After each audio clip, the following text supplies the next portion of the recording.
People that I know, people that know me, ask me, what can I do to help from the general public? Well, guess what? You can secure your weapons. If you have a legal weapon in your possession, whether it be in your home or in your vehicle, secure your weapon. We never know where these weapons will turn up once they're out of your possession, as the captain said. Could be an armed situation, armed robbery. It could be a homicide.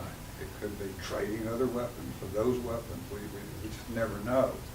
And I think if you stand still for just a second and think about that somebody has your weapon in their hands, and you don't know how it's going to be used.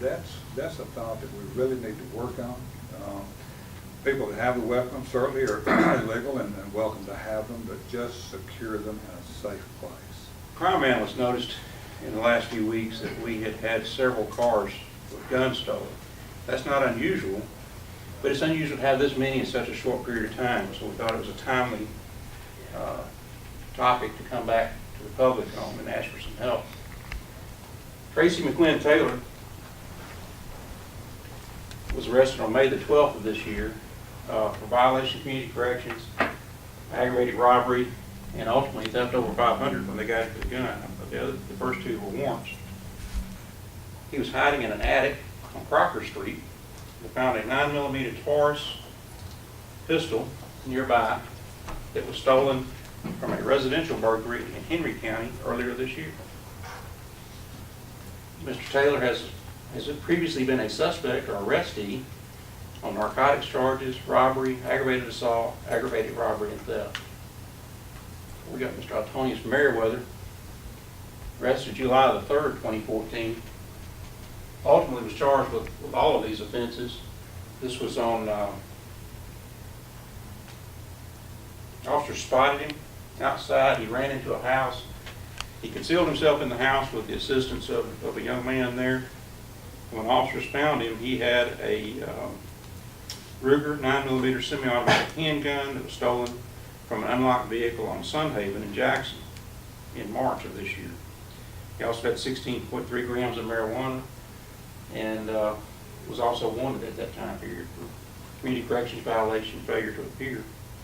As you can see, he's got a previous history. Again, previously violated community corrections, aggravated assault, weapons offense, and burglary. The next individual is a juvenile, so I can't identify him, but I want you to know, he's the one that concealed Mr. Merriweather in his house that day. He had been arrested previously in October of this year when officers ran a search warrant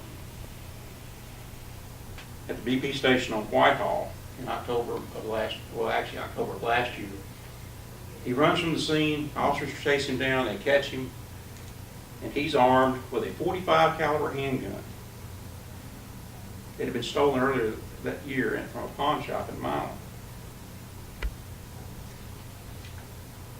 Already 17, he was charged later for being an accessory after the fact for concealing Mr. Merriweather on July the 3rd.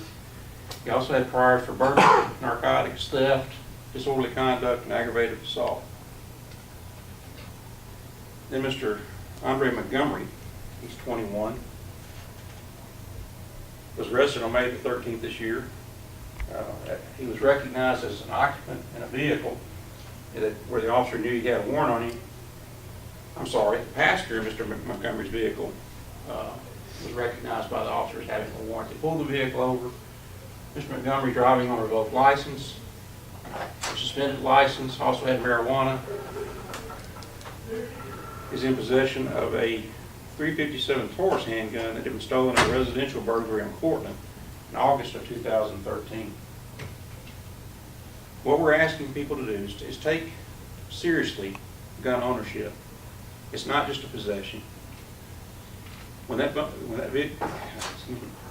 gun leaves your possession or stolen, it's going to go into a criminal subculture. It's going to show up somewhere in a crime. Please take extra efforts. Lock your cars, take your keys, hide your belongings, and do not leave your weapons in vehicles, unsecured especially.